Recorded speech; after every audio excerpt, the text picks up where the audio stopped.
Oh, we back like we never left. That's right. Welcome, welcome, welcome, welcome. Thank you for being here with us this time, whether it be your first time, your last time. Thank you for being here this time. I'm AP. I'm your host. This is Timeouts and Tangents, and we're crossing over with Go Deep Dive. I got my boy, my guy, at Zach Nunez. And um, unfortunately, Zach had to go on vacation. I say unfortunately because, it was definitely a slow news type of weekend. Um, but my I guy must got some be much lagging needed out R or and R. something. My guy got some much needed R&R. Well rested. But while he was away, some major news dropped. And Er, even though he was away and on vacation, he was still paying attention to all the goings on that was happening. So, Zach, welcome back. First stream back from vacation, right? You and your wife were all kitted up in the Man U unis over the weekend, doing y'all thing, repping Man United. And then got the weekend victory with the Tigers on Sunday. So Man U kits keep it strong, brother. How you feeling today? Oh, I needed a much I needed a break from work for sure. I'm glad I took today off, especially to recover after the fun weekend we had. We did the rodeo on Friday night. It was a great time. We got to see Shabuzi, and he brought out Big X the Plug as his guest. Great time there. Yeah, We that went to the sounds Houston amazing. Dynamo game on Saturday. That was a really fun game to go to. My wife's a big sports fan as well, especially soccer because she played soccer in high school. So anytime we can kind of mix sports with pleasure, we're attempting to do so. Um, but yeah, it was a great weekend. It was a great weekend. Followed up with Manchester United winning and the Tigers taking it home on finishing out the series without getting swept by Vanderbilt yesterday. So happy to be home. Happy I got a little bit of a break. Uh, but the grind never stops, like you said. I mean, one of the things Yo, that you learn in that you quickly learn, not necessarily vocally taught to you, but one of the things you quickly learn as a journalist is like you're never really turned off. Like you're never really off. You're never really like off the clock. It's always happening. News is always exposing itself, and it's yeah, you man, got to it's run so through it. funny that you say that. I will never consider myself to be a journalist. That's not my field. I'm just a guy behind the camera and the microphone. But what I will say that in this content creation game, covering the teams and the sports that you love, the content is contenting. The content is contenting. What up, Paul? Thank you for being here today, man. I appreciate you. I know you doing your adult thing, so you can't join us right now because you got to go to work. But we got more content for y'all later. But me and Zach are here right now because, as Zach alluded to, he is a journalist. My guy graduated from the manship school, um, and right now, one of his alumni, one of his brethren in arms, is suing y'all's joint alma mater. How do you feel? Let's talk about that personally first. Having gone through the same things that this reporter, and we're talking about Piper Hutchinson. I'm dropping names. I'm holding things back. Like it is what it is. We're talking about Piper Hutchinson. How do you feel knowing that you and her both share basically the same degree, walked across the same stage, had the same experiences, but she's turned her ire, put her target on the school that we all affectionately love? How do you feel about that? It's definitely weird. I'd be lying if I told you it was unexpected. Just because there are certain types of journalists. I'm not accusing her of being this. You can infer whatever you want from this. There are certain types of journalists who will do anything for a story, for better or for worse. So, am I surprised that an LSU graduate, an LSU alumna, is suing her alma mater? No. Am I disappointed? I wouldn't be as disappointed if she said, yeah, we're trying to look into some potential wrongdoing. If that was the case, I'd Right. still be upset. But as she stated numerous times in interviews and on her X account, she suspects no wrongdoing. She just believes that the public has a right to know this information. She just want to be nosy. She wants to be nosy, and she wants to get that website of hers some more revenue. Yeah. And let's talk about that, because this all, the timing of it, the playing behind it, the release of this information, all seems very well planned and thought out. Because Piper has been covering. Piper graduated LSU in 2022. We actually probably shared a basement together in I can't remember the name of the building. That's so bad of me. So Tiger TV and the Reveille newsrooms are right next to each other. Like, we have a door that we could cut through to each other, right? Right. Y'all She probably took passed over. each other.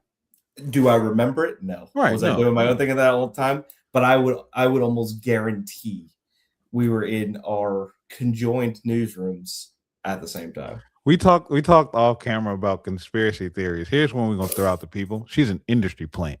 She just came out of nowhere. She's been plotting this the entire time. She went to LSU with the ulterior motive that one day they were gonna hire somebody like Lane Kiffin, and she was going to be the one to take the school down. So let's just go ahead and throw that out there right now. Y'all do with that information that y'all will. The conspiracy theorists will eat that up. Y'all have fun with that. Let that be the LSU anon. How about that? LSU anon. I love it. So here we are, right? Like, she graduated in 2022.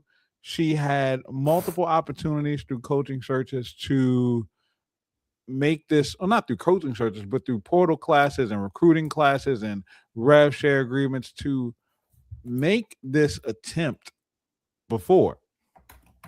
I mean, this isn't the first time LSU has brought in the most expensive recruiting class in the nation, or portal class in the nation.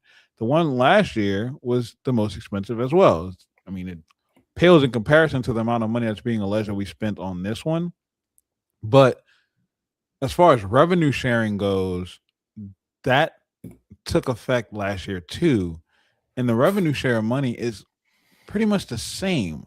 The amount of money we spent on the roster is different, but the difference in that amount comes from NIL deals, not rev share. So if the amount of rev share money is largely negligible year over year, why didn't you do this last year? It's a great question, and I think you made a very good point in explaining the difference between NIL and rev share, because it is two vastly different things, even though it's all going to the same place, right? NIL money is private donors giving money to private citizens for what is essentially their status and their reputation, right? They're associated with LSU when it comes to that kind of stuff, but it's still private to private. Right. Now, when it comes to rev share is, let's start here and say, university generated funds. Okay. Whether you believe that to be public or private funding, or whatever term you want to use here, given to students of the university. Because let's so that's basically money that's been handed to the university first versus being handed to the player individually. Correct. Yeah, and that money, like you said, tickets, concessions, TV media rights deals, TV revenue. Right. All that money, there is a portion that is set aside that is to be distributed to college athletes, to student athletes. I want to emphasize the student part of this. Please. Okay, we're going to focus in on that in a little bit. So we we take that amount of money, we portion that off, and I think it's roughly 20 and a half million this year. And this was kind of my hang up on it because we all know that Louisiana is broke. Public higher education on the budget level gets cut almost every year from the government's budget, just with how the state's operating at a deficit right now. It's been that way since there was a fall off in the oil industry, going back before COVID, back in the Bobby Jindal days. Um, but even with that taking place, the athletic department is so healthy, especially the football program, that even in its down years, wherever the government is lacking on its spending for higher education, the football department picks up the slack in a large part. So when we have students complaining on campus about the library not being done and missing this for education purposes, I get it, I understand it. However, the reason why the money is going back to the athletics department so quickly is because they're the ones who are making the money. The tuition payments that y'all are making, it's not covering the bills all the time. It's enough to keep the lights on, but it's not enough to keep the roof over your head. So the athletic department is stepping in and making up the difference and even providing a little bit more to make sure that the books are still balanced at the end of the year. So when we talk about revenue sharing, me personally, and this is just me personally, and I'm sorry for going on such a long-winded setup. Me personally, when I look at it, I'm seeing money that's being given, like, for instance, the SEC payout at the end of the season for the fiscal year, which was somewhere over $60 million. That's just been cut to the LSU athletic department for being a part of the conference. That money is not, to me, public money. It's a private entity paying off its institution, because even within that organization, there are private schools receiving the same exact amount of funding. So to me, how can that then be considered public funding when even private institutions are being split that same amount of money equally within the field? That's my issue. Well, and if you want to double down on that, is the NCAA a public or a private institution? That's a private institution. Is the Southeastern Conference a public or a private institution? I believe that's a private institution. So it's a private institution making what is essentially a payout to a public institution. So it's going through a public funnel through the Louisiana State University. Louisiana State University then is handing it to students, not employees. Students. And that's a very, very, very big distinguishing fact that we have to make. We have to distinguish the two, because we're not talking about releasing salaries of government employees.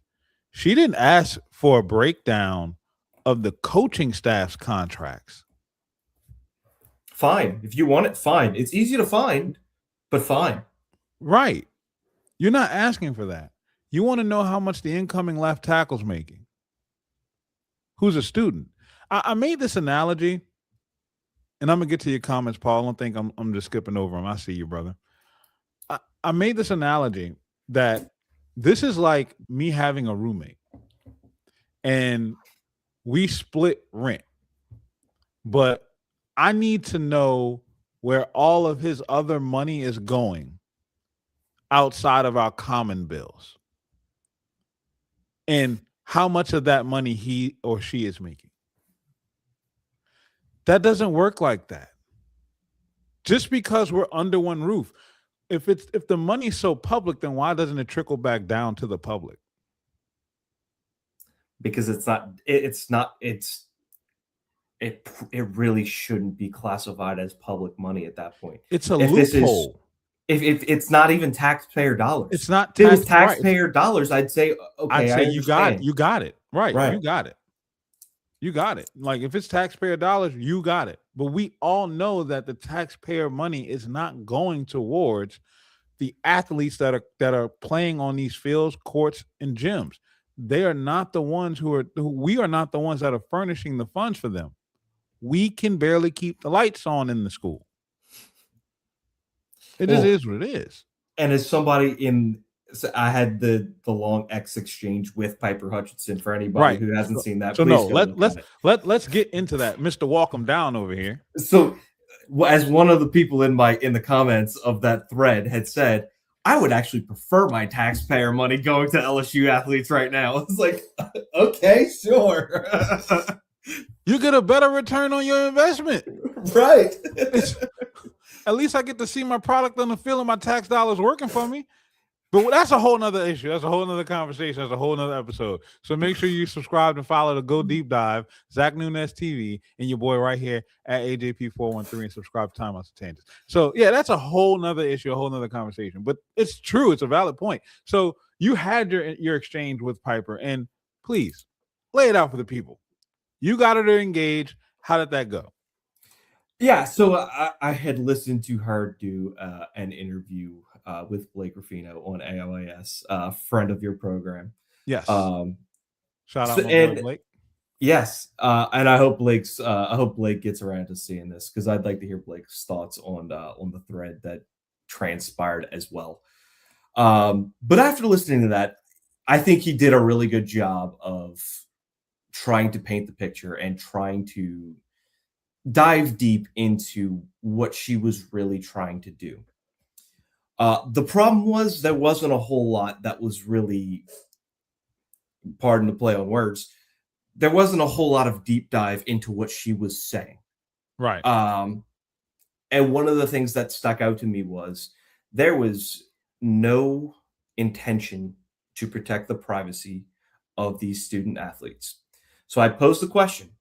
I said, if you were to win this lawsuit against LSU, or if they were to come to you about a settlement and say, we will give you the information you are looking for, but we are going to redact or turn the real names into generic names to protect the privacy and to protect a competitive advantage.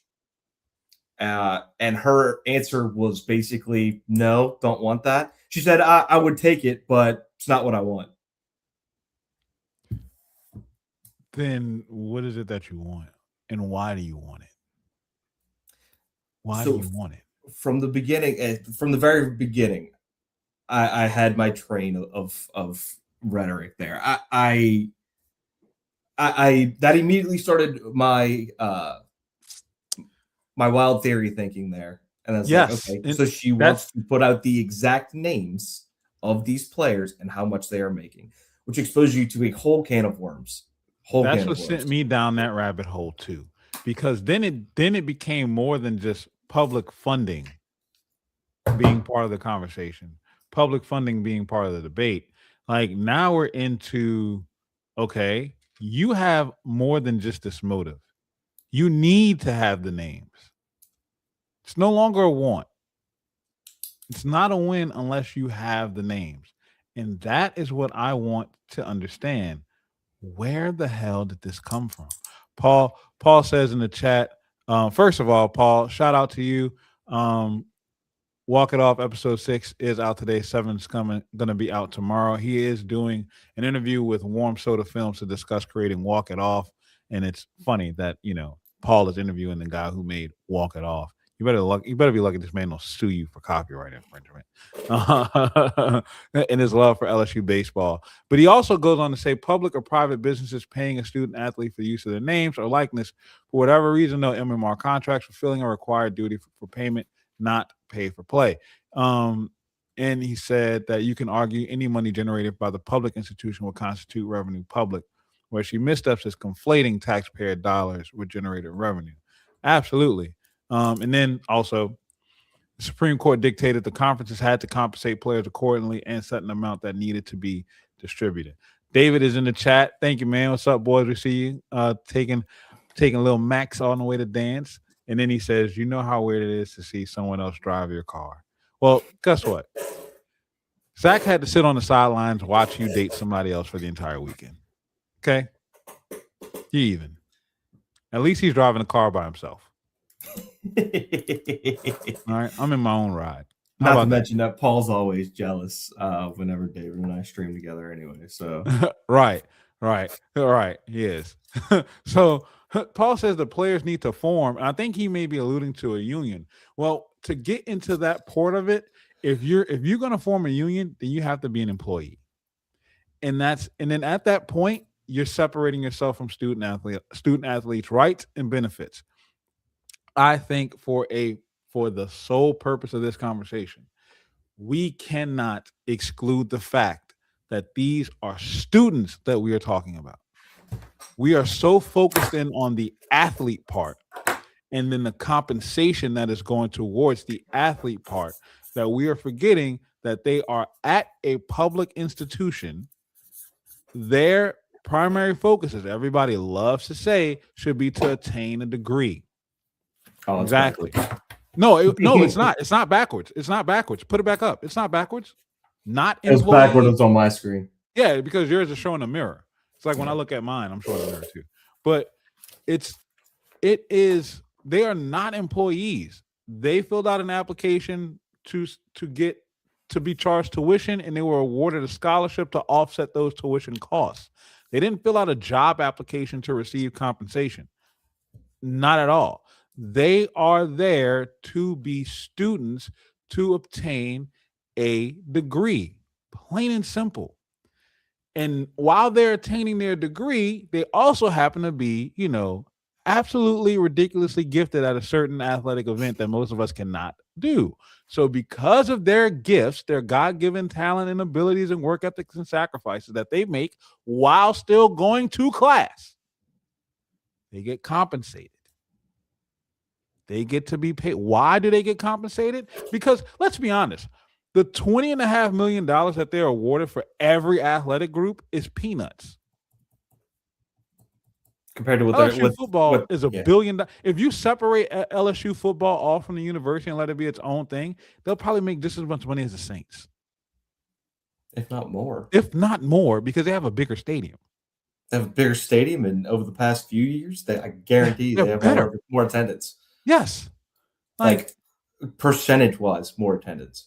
So let's not get this misconstrued. This woman is hell-bent on trying to release and set up kids, set up students to be damaged. This is damaging the students. So Zach, you've been able to do your put on your Big J journalism hat, do a little bit of digging, tap into some of your resources. What's kind of the feel, because you've been able to do some great things in talking to some people who are tied in with the NCAA right now. Yeah, in a few. And I've been talking to ChatGPT. Yeah, I've been talking to a few different people who are currently or formerly involved in collegiate athletics in one way or another. From the people who are current or more recent participants, they think this is absolute crap. They think, one, it's going to damage the university from an athletic perspective. It's going to damage the players, potentially can damage the locker room. Because, I mean, and that's the obvious stuff that I feel like is being ignored by these journalists from them. And I in the thread that I talked about with Piper, I brought up the SPJ, the Society of Professional Journalists Code of Ethics. One of the big things in there is do no harm. That's the part that made her bow out, everybody. She pushed back as much as she can and tried to say, well, this isn't doesn't necessarily apply or things like that. And it's like, yeah, it's not written into law. You don't have to abide by this. It's called ethics. Ethics are not law. Ethics are exactly decent ethical human being and morals. Like, yeah. And she went on. She tried to cape as much, like you said, as much as she could, but that really wasn't working for her because of the fact that she knows morally this is wrong. This isn't right. And I want to go back to your point about what you said about damaging the locker room. We are a benefit of that right now. Ole Miss had some fallout in their locker room about players getting paid different levels of compensation versus some other players. And at the last minute, the two biggest defensive stalwarts ended up hopping in the portal after they had already re-signed. LSU ended up having to pay a buyout for those two players, but guess what? Those two players are now on LSU's campus and will be suiting up for the Tigers. You can see yourself in a world where something like that happens if this information gets out. The unfortunate part is that it can't happen right now because the spring is going on. So you have to deal with that's another level of distraction that you have to deal with to bring your team back together to play the season. But this roster isn't built just for this year. And then you have to bring in more recruits too for next season too. So some of the guys that you were able to talk to, I know we're not going to use anybody's name because like I said, they are still involved in the NCAA. And we know how sensitive it is to get into these fraternities of professional coaching within the NCAA and in the pros. And if that level of trust is broken or you're seen as a snake, your opportunities get real limited. And we're not going to affect any type of bread that somebody's got to put on their table for their kids. But kind of set a scene for some of the people that like the roles that they're in and what their thoughts are on this specifically and how it affects LSU and potentially where it could be coming from. Yeah, so I did have a brief conversation with a former player. I had a conversation with a Division One, just going to say staffer. I'm going to leave it at that. And then I had a conversation with a former player who is now also an attorney. So good double side information Yes. from him as well. I think from the staffer and the former player is where you kind of got a lot of pushback on competitive advantage and where you got a lot of pushback on, what it's going to do to the locker room and things like that. And the answers feel obvious because it should be obvious that the harm that it would do leaking those numbers. One of the conversation pieces that I had was, you look at LSU's wide receiver room, right? Because quarterback, you kind of have a little bit of a hierarchy. Running back, with this team, you kind of understand a little bit more of how that hierarchy works going into next season as well. Wide receiver was the one I wanted to target. Why? Because LSU had 9, 10 transfer portal guys come in. Nine fresh guys in and only retained one out of the original room. Correct. So all of these guys are going to be competing for playing time. All of these guys are going to be competing to be starters. Wide receiver A finds out that wide receiver B is making more than him.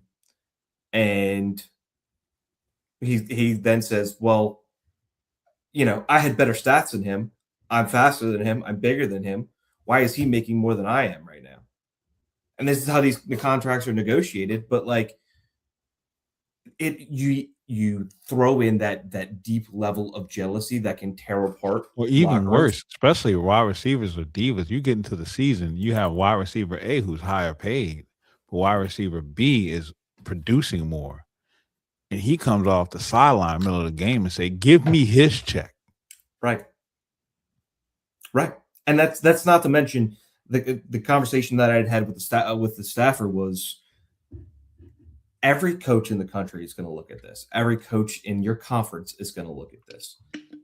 Every coach and general manager, I should throw general managers into that now too, is going to say, okay, well, if LSU's paying him this and we have the ability to pay them this dollar over, then why don't we just go get him? He'd fit in our offense. He'd be great in our locker room. We'll pay him Right. more than what LSU's paying. And then you end up in a Luke Farrelly situation where a little different because he transferred twice in the same portal, but it's like you can tamper. Like you're not Right. supposed to, you can tamper, and nobody's really going to do anything about it. So we're just going to pay him more, and we'll pay whatever fine we have to. It's really not that big to begin with, and whatever. Like, don't matter to us. We'll pay the fine just to get this player off LSU's roster. Right. Absolutely right. Like it does not that it doesn't matter. Like it if I can hurt you and boost me, like let's make that happen. And Paul said in the chat, people forget the turmoil that happened in Oxford towards the end of the transfer portal, causing players to enter the portal due to feeling they were lied to about NIL deals. Absolutely right. And David brings up a good point too. David said, I was talking to someone over the weekend, and his argument was, well, that's how it is in the pros. And David said, I said, oh, you mean the professionals and not the students? Both sides of this argument, the only people who stand to benefit from it are the ones that are not tied to LSU. And before the show started, once Piper, so Piper did a conversation with Lon, shout out to Lon, a couple weeks ago before this lawsuit happened. And I started following her because she was talking about some really interesting things. And I like talking about like numbers and money and things like that. Because I'm a nerd sometimes, y'all. Leave me alone. Get off my back. So I wanted to say, hold on real quick. I wanted to say real quick that I was following her and I started noticing like once this lawsuit took place that she kind of started to, like center her conversation just a little bit differently. And I noticed today around 1 o'clock, she posted for the first time asking for donations. And that felt strange to me. And I went back to see if she's ever done that again. And from what I could see, the only other time she did that was right after the lawsuit was filed. So then I said, well, I'm not going to keep scrolling. I'm going to ask Grok to search her profile for me. Grok searched her profile and only found that she'd only done that twice. And it's the same two posts. The first post was just embedded into another post. So it was just a tweet reply. And then there was this primary post that she made today seeking donations. Lawsuits are expensive. Attorneys want to buy expensive things. A lawsuit like this involving all these different people, not going to be cheap. Where is this money coming from? I could tell you based on what they pay the journalists, they're not footing the bill themselves, or it's very unlikely that they're footing the bill themselves. And I think the request for generous donations is very interesting, considering you've made the majority of the state an enemy with going after their joy. Flagship University. Right. You decided to attack their joy and then ask for money. Right. And then you did it. You're doing it while everybody's a little worked up behind how the baseball season's going right now. And the one thing we have to look forward to is the football season. And we know what you're gunning for, the breadwinner of the school. Because you don't want to know how much the baseball team's getting paid. And they just coming off of 2 national championships in 3 years. You don't want to know how much the women's basketball team is getting paid. Yes, David, you did hear baseball. You don't want to know how much the women's basketball team is getting paid because they operate at a loss, and a big loss. You want to know how much the football players are getting paid because we spent $40 million on a roster. Why do you want to know that? Where's this money coming from? That's the question I want to know. And if that was the approach that she took, is where's the money coming from an NIL perspective, which is not necessarily public record, but that's something I've been wanting to know. And if that's the route that she took, then I may be on her side because I'm extremely curious in that as well. But where it's going to, that's the part that why do you need to know? You're looking for the destination and not the initiation of the fun. Correct. And what also blew my mind in all this, LSU is not the only public university in the state. No. And she referenced that. She knew that, and she says she picked it for strategic reasons. What strategic reason could that have been? I don't know. Maybe it's because it's the hottest brand, not only in the state, but in the country right now. It's the one that's going to get you the most attention and clicks right now. If you're at an organization that is self-funded, it's money it's generated based on the amount of traffic you get to it. What's going to drive you the most traffic? It's simple. The 3 letters. This has turned you into being selfish. There's no other way around it. I wrestled with this. I wrestled with this because I don't like making the accusations about someone's personal character, especially when I've never met them. I'm not that type of person. But if there's no real rhyme or reason outside of I just feel the public should know. That's a selfish interest. It's either selfish or you don't understand the ramifications of what opening those books up You can't exposes tell LSU to. me. I'm not gonna buy that. And I'm gonna tell you why I'm not gonna buy that. She is very well educated. She speaks very well. She ain't that dumb. That's why I want to know where she come from. Because she ain't just been slumming around the bayous. This feels weird to me. All of this feels weird to me. This is too right. And this is too much of a coincidence. Paul said in the chat, I'll be honest, I'm all for investigative journalism, but be honest about the true purpose of your lawsuit. Don't evade and retract continually. Right. There has never been another stated goal beyond just we feel the public has a right to know. There has never been another stated goal beyond that.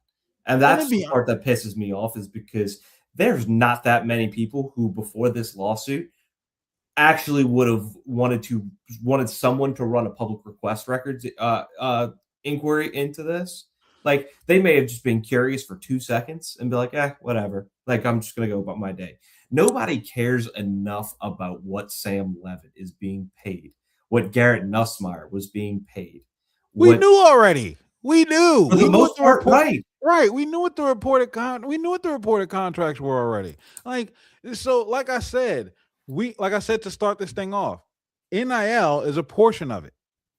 The other portion comes from revenue share. So we know that Sam Levitt is going to get compensated a $10 million contract. We know at least half is coming from NIL, if not more. So whatever money is coming from the rev share, guess what? The rest is coming from NIL. Why do you care?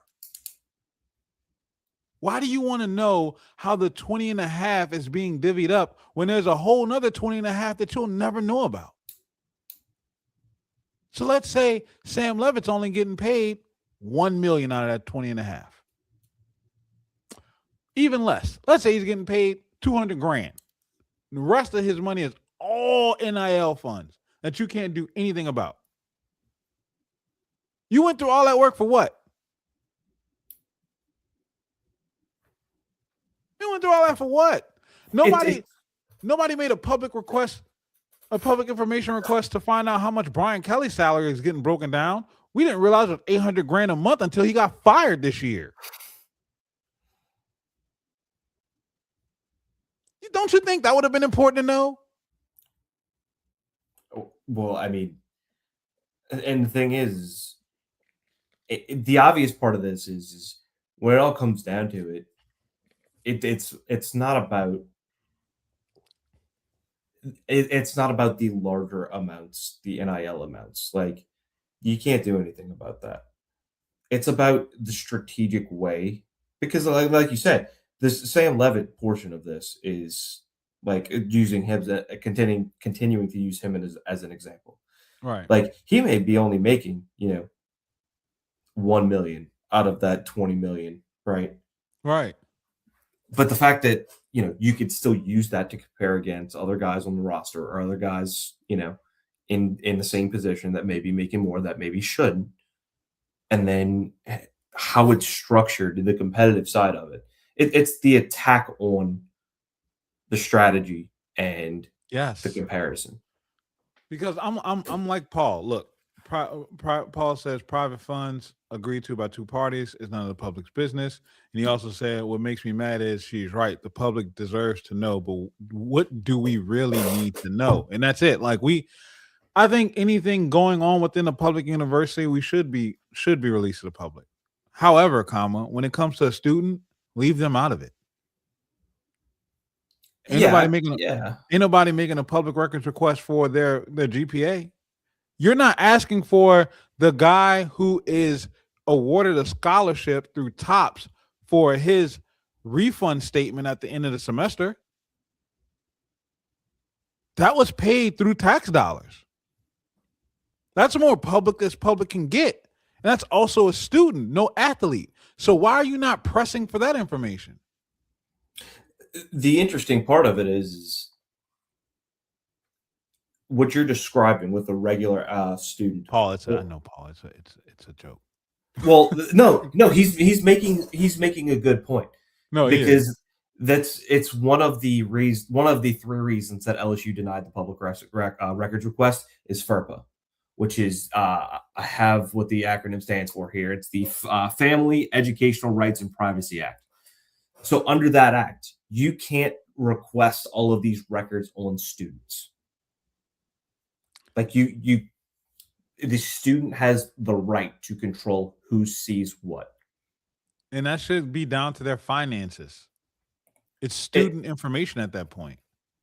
it's student information, right? But it's if you don't want to apply FERPA to this situation, in my opinion, and I have a high school law degree. I took law school. I took law classes all throughout high school. Didn't take any in college. High So school lawyer over here, guys. I have a high school law degree, for as I like to say. So if you try to, that's what, like I said. All right, backtracking here. LSU used FERPA as one of the three reasons to deny their request. FERPA doesn't allow you to see any of the information for students. If you don't want to apply FERPA as a valid reason to keep this funding that's going to student athletes away from the public, then you're then essentially saying they're employees of the university and not students. And that's the big problem, because there's this consistent dance around trying to avoid making them employees of the university. And why? What happens if they're employees? You got to compensate them more. They have a right to negotiate. You have to give them benefits, and then you have to collect and pay taxes on that because now they're incomed employees. The burden becomes heavier on the school. And some of the players don't want to do it either. No, because they would like the freedom to transfer as they currently do. Yes. So there are two sides working against being employees of the university. Meanwhile, if you don't apply FERPA to this situation, in my opinion, because it's protecting the money and the status of students, then that's a step towards making them employees. Absolutely. What's up, Joker? Thanks for joining in, man. Glad you could be here. Joker announced that he might be dropping a podcast later. So hats off to you, my guy. I'm proud of you, man. You've been coming out your shell all off season, brother. Look, shout out to Joker. Joker was one of the first people in my chat, man. Thank you. I will always have a special spot in my heart for you, Joker, for sure. But yeah, man, like this, and like I said, like not to be conspiracy theory guy. This is like an LSU anon theory, man. But I feel like every major brand within the SEC stands to gain from this? Because Nick Saban has come out and said it. The one school, if they get the coach right, that would be absolutely unstoppable to beat would be LSU. Georgia's hit a little bit of a snag in recent seasons. We all thought that they were on their way to replace Alabama. That growth seems like that's hit a plateau. Bama is definitely on the way down. Ole Miss is about to fall off a cliff. Tennessee is lost in the wilderness. Florida is still being Florida. The SEC is ripe for dominance. Everything has aligned for LSU. You don't have a clear-cut favorite. You have hopefuls. You have they should be there type of teams. There's no Saban. Lane Kiffin is now at LSU and not at Ole Miss, so they're about to stop. They're about to slide. Vanderbilt, get out of here. So if we look at this from what can happen to slow this momentum down? And then you think about the future prospects of it. I tweeted this out earlier. LSU's 2027 recruiting class out of high school is already stacking up to be elite. You got Pop Houston committed. You got Jaden Bryant committed. That's 2 5-star players. You're in on Josh Dobson, Ahmad Hudson, and Easton Royal. Never say die on that one. I'm not saying die at all. You go with some alma mater, damn it. Let's go. Crusader to Tiger. You know what it is? Come, stay home. Stay home, Easton. Stay home. But when we look at it like this, and you already saw what Lane did in the portal. You saw how he was able to close in high school recruiting. You give him a full calendar to recruit with LSU on his chest and go into another portal season off of what could potentially be another amazing season. You really think the rest of the SEC wants to see that happen? No. And the perfect way to stop them is by having an alumni. We're throwing some subs. The perfect way to derail that potential is to have all of your books opened up from a rev sharing standpoint. To David's point, not just popped in my memory. That wouldn't be the first Louisiana LSU wide receiver I've done an NIL deal with. Really? Yeah, Brian Thomas Jr. was the first coming off of his sophomore season. That's awesome. I love that. And just to give y'all a little bit of backstory on that, I know we're going on a tangent, excuse me, but I remember talking to BTJ. Everybody was kind of like, "Oh, I don't know if you can do." I was like, "Bro, you are first wide receiver. I believe in you. Like that's why I'm here with you right now." And I can text BT right now. Like, he is still a really, really cool guy, man. Very good young man. So I called it going into 2023. That was me. I knew he was going first round. I said it, and he did. I'm tooting my horn on that one. All right. Everybody knew what Malik Neighbors was. Brian Thomas Jr., I saw it in him. You proved me right. I want you to know that. You proved me right. Tiger Joker says, raising Cane's money, David, does his part of funding for LSU. Yeah. Look, I contribute to that on a weekly basis now to help out the team. My son is definitely a huge Raising Cane's fan. So, Todd, keep doing what you do, man. $17 Caniacs are incoming. I understand. But the funding part of this, like somebody has to be backing them. Somebody has to be backing this lawsuit. And I would not be surprised if box from the box, David.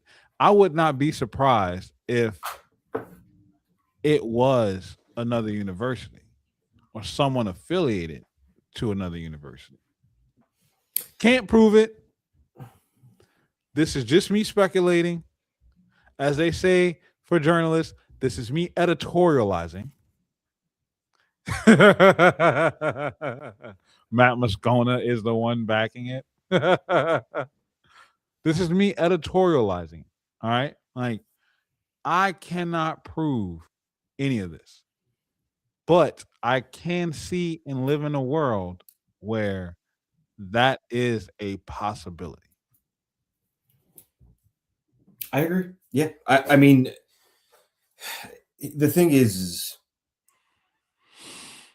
they no WAFB maybe. I could potentially see them having the juice to be able to get out of this. But that depends if the parent company that owns WAFB doesn't have something else bigger that they're fighting, right? Right. I could potentially see WAFB having the legal budget to be able to take care of some of this. But when you get to Tiger Rag and you get to the Illuminator, these are two independent, private publications. I know a good bit of people are subscribed there, but you can't tell me there's enough money in that subscriber pool between the two of them to be able to fight this lawsuit. And still pay your staff. Well, I mean, as a former media staff person, I had not paying them a whole lot to begin with. Exactly. So, like, let's be honest here. And then, like I said in the beginning, I feel like a lot of this is personal for Piper. She stands to gain the most. It's putting her name out there first.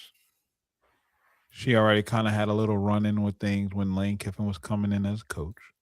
As well as the athletic director situation. And and the athletic director situation. So she's kind of been bucking against LSU, and now this is her big move. The interesting part of the whole thing is it feels like, and I'm fairly certain that the bill was probably in play prior to this. I can't find the date on it at the moment, and if you look at legal documents, it all is mumbo jumbo until you take law school stuff to be able to understand it all. But collegiate level law school. right. But if you look at Senate Bill 289, which has been referenced a few times through this, it feels like this bill was written because of Piper, and that's the funny part. And that's the thing where I will give her big props, because she pushed all of the correct buttons to piss enough people off, which is in a way a journalist's job, right? Yes. She pissed off all the right people and pushed all the right buttons to be able to get this bill into place. And I'm reading through what it says. The proposed law creates this, provides that, and all kind of things like that. And it's written for what Piper has been doing with the presidential search, the AD search. This now, like, it would cover everything that she's been doing. It's the government to ice her out. Like, kind of think about that. Yeah. Think about that for a quick second. Icing her out only in terms of like in terms of stuff for which she's been after, right? Like, yeah, it's a response to everything she's done. Yeah. So, and I'll phrase it this way: it's not completely icing her out. No. What it's doing is essentially it makes those public record requests not able to be obtained while an active search for those kind of things is happening. One of the examples that a lawyer gave me was, if you take a police investigation, right? Mm-hmm. You don't want journalists being in the middle of a police investigation. Like, they can go do their own thing and investigate it from their side and do what they need to do, but they don't need to have our public records as to what we're investigating. It's a very different way to go. Like, they're very, very different situations, but it's in a similar way. Like, the flagship university shouldn't have journalists requesting public records about who they're interviewing for the president of the university job. Like, that shouldn't be the case, because that's then destroying your competitive advantage against anybody else who's hiring a president at this time. Absolutely. And then it also damages that candidate too. Correct. Because are they going to be able to go back to the school that they were at and maintain their job? A lot of times, no. Right, exactly right. I'm saying yes to agree with you. Like, yeah, like you're absolutely right on that point. Like Right. No, it's right. it's it's crazy. And when I say like ice her out, it's like I meant like they're putting up she's finding loopholes and they're closing those doors to those loopholes. Like, Yep. oh, you found one? Cool, let me shut that. like and that should tell like one, good on her for digging.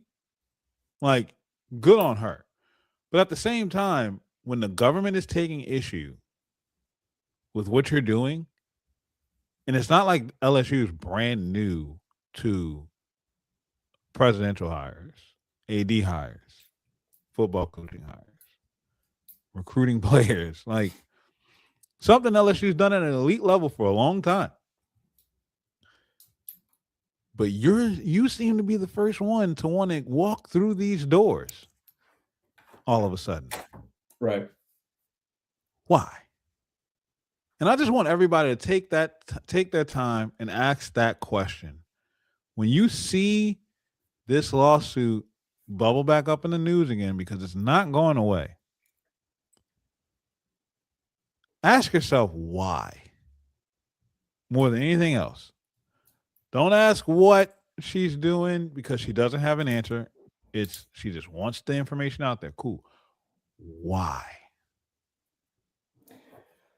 So, to take off the conspiracy theory hat for a second, one of the Yes. things that I was told from none of the people through my collegiate athletic conversations that I had today, one of the things that I talked to someone about was there may be a motive in there for them to try to get them to publish this bill so it doesn't happen in the future, like to sign this bill into law so it doesn't happen in the future. Which cool, like you going about it a really weird way, but like sure, I guess whatever. But there is the potential for them to be able to use this as an aid to push that bill through. The other thing is if Senate Bill 289 is passed, there is a big chance that it would be retroactively stated and render the lawsuit Null and void. null. Correct. Um, the problem with that, though, is then that creates precedent to retroactively handle other things when Other they things sign in up. the same way. Correct. And that So it's a creates a little bit real of a sticky grimy government. situation there. Yes. Right. It creates a really tough situation there. I think maybe if they do pass Senate Bill 289 prior to this case being tried and apply it retroactively, it comes with the stipulation that they Only for can't. this. Right. Only for this. And Or honestly, if I'm not gonna lie, I would respect the state if they just say, "Yeah, we don't care." Like, cool, you only this. We're putting our foot down. Like, yeah, we're stamping this out. Like, and I would respect them for it. Like, all right, cool, y'all did it. Just like I would respect Piper if she said, like, yeah, I want to know how much they're making because I want student athletes to be put out here. I want the student athletes to be put out here like that. All right, bet. I want all the teams. I'm doing this because I want all the teams to know what LSU is doing. if Okay. that's what you want, just stand on your business. Just say it. Right. Just say it. Just own it at this point. Like just own it. Look, Zach, I will say this. I mean, we've been talking about this for an hour. I can go on for a lot more. And I think we need to. So we will definitely plan to check back in once updates on this lawsuit come back up. But don't think that this is the last time you're going to see my face. David Billiot, Buddha Cheese, joining me later on tonight. We're going to talk about the baseball weekend that LSU had.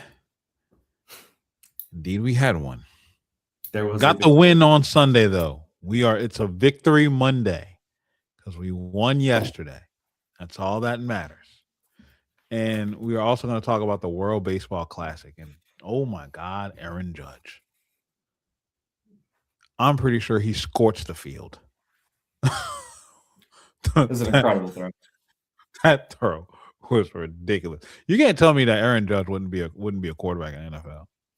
Like I think he was a Jesus. tight end in high school too. That's the crazy part. So like That's his crazy. arm is just like fully just. That's crazy. He's an man. animal. He's an animal. Absolutely crazy. Well, make sure y'all tapped in. Make sure y'all are subscribing and liking and sharing. Make sure y'all subscribe to Go Deep Dive. Remember, Tuesday night. Keep holding that sign up. Tuesday night. Recap for baseball after the game tomorrow night because the Tigers are back on the diamond. Who do you play tomorrow night, Zach? It'll be Grambling in the box. So box. David will be getting his box from the box tomorrow. He will be in the press conference. I know you say you're going to talk to Eats tomorrow. Please ask him that question on the condition of anonymity. Like you don't have to answer anything on the record. You know, you're just two buddies chatting. If I had to guess, they have forewarned him not to say anything. Of course they did. That's why I said, just, you know, two partners chatting. I'm just breaking into this. We're rubbing elbows, networking. So tell me about that lawsuit thing there, man. How does that work for y'all? You know, just frame it right. Look, it's going to be a lot of content being produced this week because, like I said, the content is contenting. Make sure y'all tapped in to all of us for all of it. We're always going to be here for y'all. Thank y'all to each and every one of y'all for joining us on this lovely, cold Monday afternoon in March. Mid-March. I'd rather March it not 16th. be. I'd just be hot already. Like, right. I'm just saying, I'm one for cold, but not this cold. I am not one for cold in March. Like, where's South Louisiana? Get it together. Stop acting drunk. All right. I know it's St. Patrick's Day yesterday. Get sober. Okay. Get sober, weather. All right. Love y'all guys. We are out of here.